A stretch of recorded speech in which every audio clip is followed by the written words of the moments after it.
我知道你听完还是有点蒙圈，所以接下来的横评会很简单直白。Hello，欢迎收看丁妈试点评。今天你又变美了吗？今天我们要横评12款经典的卸妆油。卸妆油的配方结构是比较简单的，加水不能乳化的是纯油，能够乳化的是油和表面活性剂的组合。那些看着像油，但其实是水基的，不在今天的点评范围。油性成分呢，包括小分子合成脂、极性油脂、合成甘油三酯、矿物油和植物油等。前两者呢，清洁能力强，适合卸浓妆；后三者分子量更大，更滋润一些。卸妆油中的乳化剂一般是非离子型的表面活性剂，不但温和，而且在油性配方中的配伍更容易。乳化剂油性基团越多越清油，卸妆能力就越强。除此之外呢，就是一些肤感调节成分和抗氧化成分啦，比如精油啊、维生素 E 啊等等。至于活性成分其实是可以忽略了，但有2类是例外，比如一旦结合就洗不掉的保湿类成分。糖类同分异构体，另外那些具有舒缓效果的成分，比如说红没药也是不错的。彩妆一般是油溶性的，根据以油溶油的原理，卸妆油相对于其他卸妆产品来说呢，卸妆能力最强。那些卸妆水和卸妆乳搞不定的防水浓妆，拿卸妆油来对付就最合适不过了。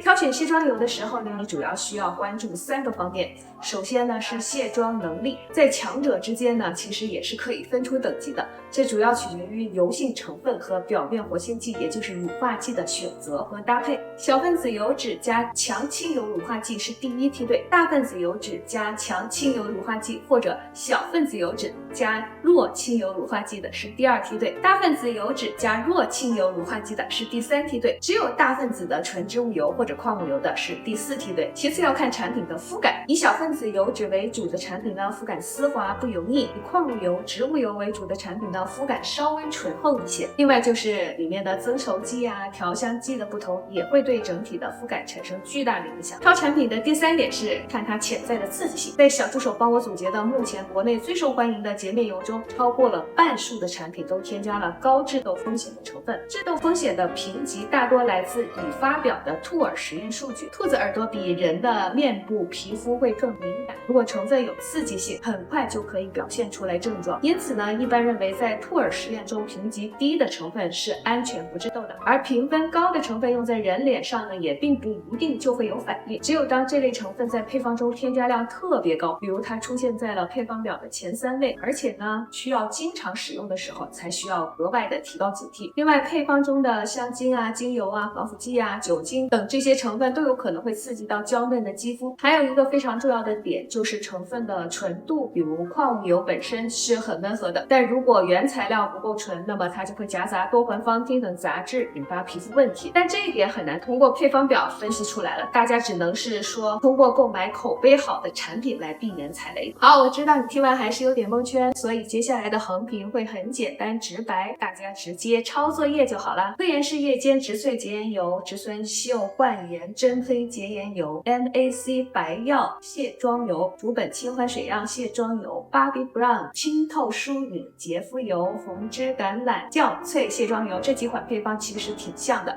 都是小分子油搭配表膜和调香成分这样一个结构，因此呢，它们属于质感丝滑、加水可以乳化、卸妆能力比较强的产品。值得注意的是啊，这6款产品中都添加了含量不低的高致痘风险成分，不建议皮肤敏感、天天都需要卸妆或者容易长痘的小伙伴使用。如果非常喜欢不用不行啊，那么就要密切观察自己的皮肤状态了。这类成分呢，它容易渗入毛孔，刺激角蛋白的分泌。长期以往呢，角质代谢本身就比较差的人，可能会因为角质过多堵塞毛孔，从而会长黑头、闭口和粉刺。这种作用往往不是突然发生的哈，也许要连续使用半年你才会出现状况。同样属于第1梯队，但是它不含高致痘风险成分的是竹本清欢预感洁颜油和倩碧柔性洁颜油，常常需要卸浓妆的痘敏皮更建议选这2款。需要注意的是呢，竹本里面精油是比较多的，大多数人是不会有反应的，但也有极个别的人会特别的敏感，用1-2次就爆痘，多半是这里的精油导致。倩碧配方更精简，而且没有调香，对香精、精油敏感的人呢就可以入了。卸妆能力属于第2梯队，那其实也很够用了。欧莱雅花萃净透油、BHC 橄榄卸妆油、Z Plus 的净透洁颜油和娇韵诗的植萃卸妆油，它们是矿物油或者植物油加强清油乳化剂的产品。除了 Free Plus， 其他都是有调香的。这几款呢比较适合偏爱滋润质地的干皮和中性皮油。欧缇丽净肤洁颜油和资生堂亲肤净澈洁颜油卸妆力呢属于第3梯队。它们虽然都含有一些制作成分，但是它添加量很低，基本上就可以忽略了。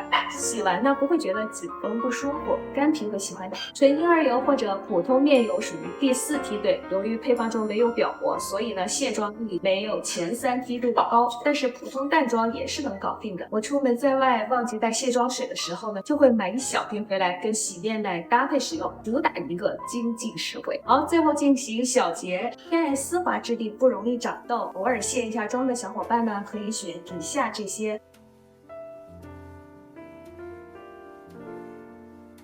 偏爱轻薄丝滑肤感，常常要卸妆或者容易长痘痘的小伙伴呢，选下面这2个。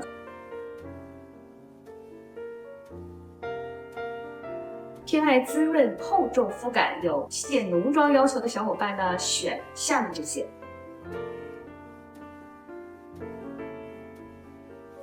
偏爱滋润厚重肤感，只需要卸淡妆的小伙伴呢，选下面这些。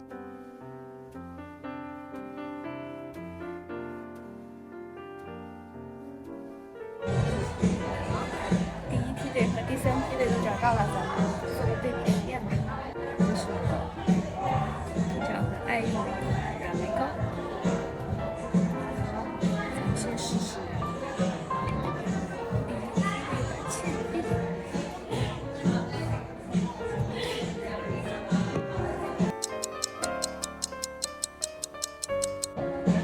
基本上不用卸妆棉就可以卸干净。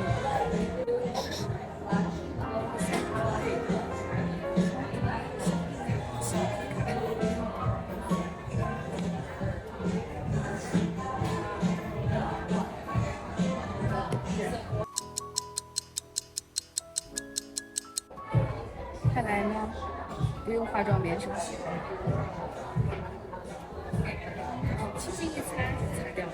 看来呢，第3梯队还是要用一些化妆棉来。这个是我在网上做了1天的功课，然后呢，刚刚又进店里挑了1整个小时之后选出来的最适合我的卸妆油。你的挑好了吗？好啦，这期丁妈试点评就到这里啦。如果你觉得有收获呢，请在底下点赞、收藏，并且转发给有需要的小伙伴。今天就到这里啦，咱们下期再见，拜拜。